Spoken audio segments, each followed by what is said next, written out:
SSC GD, তাহলে SSC জিডির যেসব প্রবলেমগুলো হয়ে থাকে এই জার্নিটাতে, মানে আমার সাধারণত যে প্রবলেমগুলো আমি ফেস করলাম সেই প্রবলেমগুলো নিয়ে আমি একটা সিরিজ করছি। তাহলে এটা ম্যাথ সম্বন্ধে প্রথম ভিডিওটা আছে, তাহলে এমনি করে আমি বাকি জিনিসগুলো এখানে তুলে ধরবো। আশা করি তোমাদের ভালো লাগবে। তাহলে যদি ভালো লাগে অবশ্যই সাথে থাকো। এসএসসি জিডির যে ম্যাথ, তাহলে ম্যাথ রিলেটেড একটা ভিডিও। তাহলে দেখো, ম্যাথের টোটাল কিন্তু 25 থেকে 30টা চ্যাপ্টার রয়েছে। টোটাল যদি দেখা যায়, টোটাল ম্যাথ যেটা রয়েছে কম্পিটিটিভের, তো এতগুলা চ্যাপ্টারকে করার প্রয়োজন হয় না আমাদের। যেরকম আমাদের পরীক্ষা সেই রকমই আমাদেরকে প্রিপারেশন করতে হবে।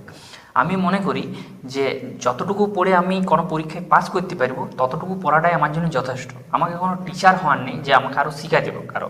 তো যখন আমি কাউকে শেখাচ্ছি না, তখন আমার সব চ্যাপ্টার জানেই কিছু লাভ নেই।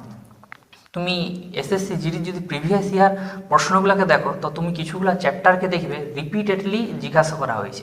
ঠিক ডাব্লিউবিও যেমনি করেছে তেমনি এসএসসি জিডিও করেছে। এসএসসি জিডির জন্য সহজ হয়ে যায়, কারণ ডাটাটা বেশি পরিমাণে পাওয়া যায়। ডাব্লিউবির ক্ষেত্রে ডাটাটা বেশি পরিমাণ পাওয়া গেছিল না। তাহলে এখানে তুমি দেখো, আমি 2021, 22 আর 23 তিনটে বছর রয়েছে। তিনটে বছর ডাটাকে আমি ক্যালকুলেট করেছি। টোটাল 150টা শিফটকে আমি দেখেছি, মানে অ্যানালাইসিসটা 150টা শিফটের বটে দেখেছি। কিছুগুলো চ্যাপ্টার পেয়েছি।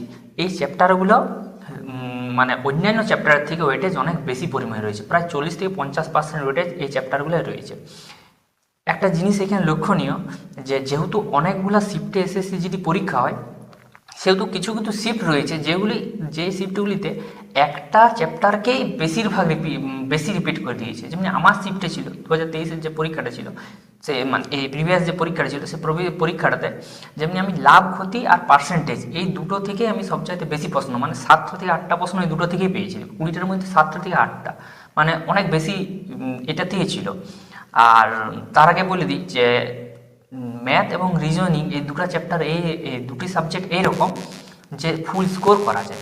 এইখান থেকে ফুল স্কোর করা যায়। তুমি স্ক্রিনে আমার স্কোরটা দেখতে পারো। আমি আশা করেছিলি যে এখান থেকে এই 80 নাম্বারের থেকে আমি মোটামুটি 70 পাবো, 70-75 উঠে যাবে, কিন্তু কিছু সিলে মিস্টেকের জন্য কিছু নাম্বার কমে যায়। কিন্তু যে প্রশ্নগুলো ছিল সত্যি সহজ ছিল, মানে ইজি টু মডারেটেড ছিল, হার্ড কোনো প্রশ্ন ছিল না। মানে 80-তে 80 তোলার মতন প্রশ্ন ছিল।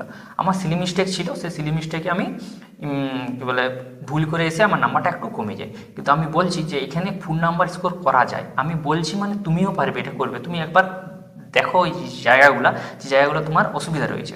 আর আমি যে চ্যাপ্টারগুলো বলছি সেই চ্যাপ্টারগুলোকে একটু ভালো করে করার চেষ্টা করবে, কেন এই চ্যাপ্টারগুলো ওয়েটেজ অন্যান্য চ্যাপ্টারের থেকে অনেক বেশি। এসএসসি জিডি ম্যাথের সিলেবাসটা রয়েছে 20টে প্রশ্ন, 40 নাম্বার থাকে। তাহলে এই 20টে প্রশ্নকে যখন দেখলাম যে কীভাবে ভাগ করা হয়, তার 3টে ভাগে এটাকে ভাগ করেছি। একটা ইজি, হার্ড আর মিডিয়াম। তো ইজি প্রায় 14 থেকে 16টা ইজি প্রশ্নই থাকে, যেগুলো পারা যাবে। প্রায় যারা সিলেবাস প্রিপারেশনের মধ্যে রয়েছে, 1 বছর যাদের পুরানো হয়ে গেছে, তারা মোটামুটি পেরে যাবে এগুলো। 14টা প্রশ্ন, 14 থেকে 16টা। 2টা মিডিয়াম থাকে আর 2টি থাকে হার্ড। হার্ডটা বলছি ওইটা আননোন প্রশ্ন এসেছে, কখনো কম্পাউন্ড ইন্টারেস্টে এরকম একটা পূর্ণে প্রশ্ন এসে গেলো, তাহলে ওগুলোকে হার্ডে রেখেছি। মানে আমি ধরেছি যে 16 আর 2 18, মানে 18টা প্রশ্ন এরকম থাকে যেগুলো করা যাবে, আমাদের সম্ভব, যে করা সম্ভব। তা 18টার মধ্যে আমি সিলি মিস্টেক অ্যাড করে দিচ্ছি, তার মধ্যে 15টা, মানে 30 নাম্বার। আমি আশা করি যে 30 নাম্বার যে কোনো স্টুডেন্ট, যেটা একজন সিরিয়াস ক্যান্ডিডেট, তাকে 30 নাম্বার ম্যাথে আর 30 নাম্বার রিজনিংয়ে, 30-30-60 এই নাম্বারটা কিন্তু সিকিউর তাকে করতেই হবে। যদি এই নাম্বারটা সে সিকিউর না করতে পারছে, ওভারঅল কাট অফে কিন্তু সে একদম মেরিটে কিছু নাম্বারের জন্য বাদ হয়ে যেতে পারে, ফিজিক্যালি কিছু নাম্বারের জন্য বাদ হয়ে যেতে পারে। এমনি করে কিন্তু সে বার হওয়ার সম্ভাবনা অনেক বেশি রইবে তার। দেখো, ম্যাথকে প্রধানত কম্পিটিটিভে আমরা 3টে ভাগে ভাগ করে রাখি। একটা হচ্ছে এরিথমেটিক, দ্বিতীয়টাকে অ্যাডভান্স ম্যাথ বলা হয়, আর তৃতীয় একটা রয়েছে মিক্স ম্যাথ। মিক্স ম্যাথটার কোনো নির্দিষ্ট কোনো সীমানা নেই, এটা এখানে যে কোনো প্রবেশ করে যায়, যে কোনো ম্যাথ এখানে অ্যাড হয়ে যায়।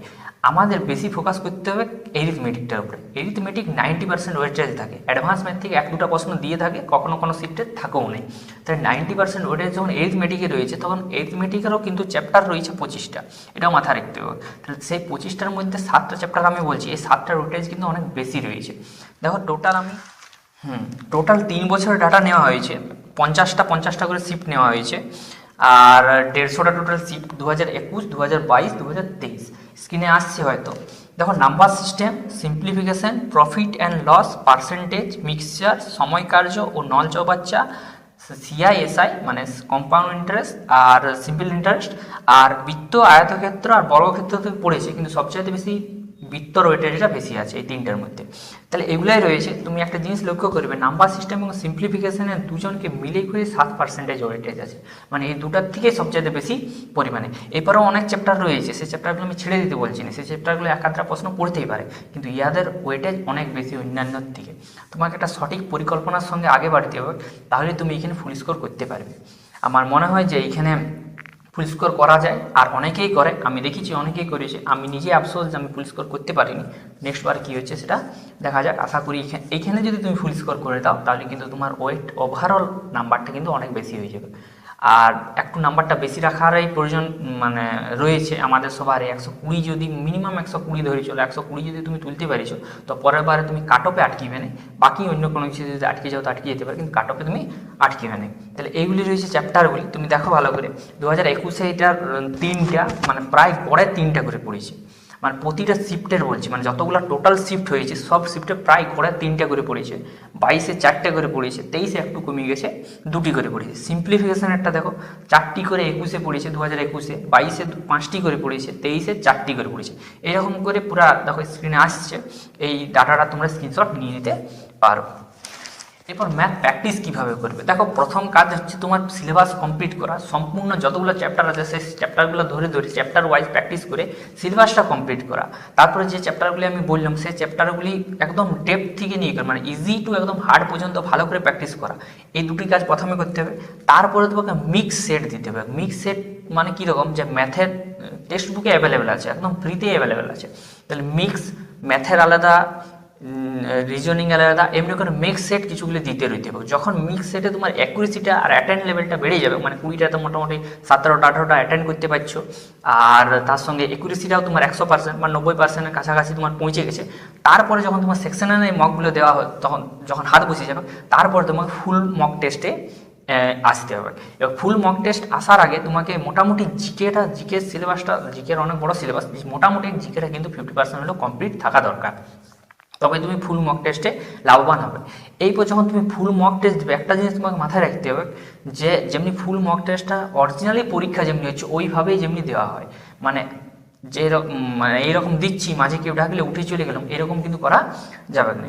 ফুল মক টেস্ট মোটামুটি আমার মনে হয় যে পরীক্ষার আগের দিন পর্যন্ত, তোমার যেদিন পরীক্ষা তার আগের দিন পর্যন্ত মোটামুটি 50 থেকে 60টা কমপ্লিট যেমনি থাকেই থাকে। এখন থেকে দিতে শুরু করলে তো 100টাও হয়ে যেতে পারে, আর তখন পর্যন্ত আমি মিনিমাম ধরে চলছি যে 50টা যেমনি মোটামুটি হওয়া দরকার। সেকশনাল তো আমি রোজই দিতে বলবো, যে সকাল বিকাল সেকশনাল, সকাল একটা ম্যাথের সেকশনাল মক 20টা প্রশ্নের, আর সন্ধ্যাতে একটা রিজনিংয়ের, এমনি দেওয়ার প্রয়োজন রয়েছে। এটাতে তোমার দুটো জিনিস হবে, যে তোমার অ্যাকুরেসি বাড়বে, স্পিড ক্যালকুলেশনে বাড়বে, আর টাইম ম্যানেজমেন্ট হবে। ফুল মক টেস্ট তোমাকে দিতেই হবে। ফুল মক টেস্টের কাজেই হচ্ছে যে টাইম ম্যানেজমেন্ট করা, আর কীরকম প্রশ্ন পড়েছে সেটার উপরে তোমার নলেজটাকে গেন করা, আর সেকশনালে তোমার স্পিডটা অনেক বেশি বাড়িয়ে দেবে। তাহলে এটাই নেগেটিভ পাস হবে। আর একটা জিনিস মনে রাখবে, এসএসসি জিডির এইবারে লাস্ট ইয়ার যেটা হইলো, যে একবারেই সব কিছু হইলো, পরের বার কিন্তু ওইরকম হবে না। এবার পরের বারে কিন্তু 3টা কাট অফ সেভ যেমনি বার হইতো, যে ফিজিক্যালের আলাদা কাট অফ, ডিভির আলাদা কাট অফ, বা মেডিকেলের আলাদা কাট অফ, বা ফাইনাল মিনিটের আলাদা কাট অফ যেমনি হতো ঠিক সেই প্রসেসেই কিন্তু হবে। সেহেতু কাট অফটা একটু কম যাবে, কিন্তু চাকরি পাওয়ার জন্য ওই কম কাট অফে কিন্তু হবে না, তার থেকে বেশি নাম্বার। আমি বলবো 120কে টার্গেট করার, 120 যদি তুমি তুলতে পারো তাহলে কিছু না কিছু পোস্ট পরের বারে সিকিউর হয়ে যাবে। তো সেই অনুসারে ম্যাথ আর রিজনিং এমন দুটো জায়গা বটে যে জায়গাতে ফুল স্কোর করা যায়। তাহলে এই দুটাতে যদি তুমি 40-এ 40, 80 তুলে নিতে পারো তাহলে কিন্তু তোমার অনেকটা বেশি নাম্বার তুমি দেখতে পাবে।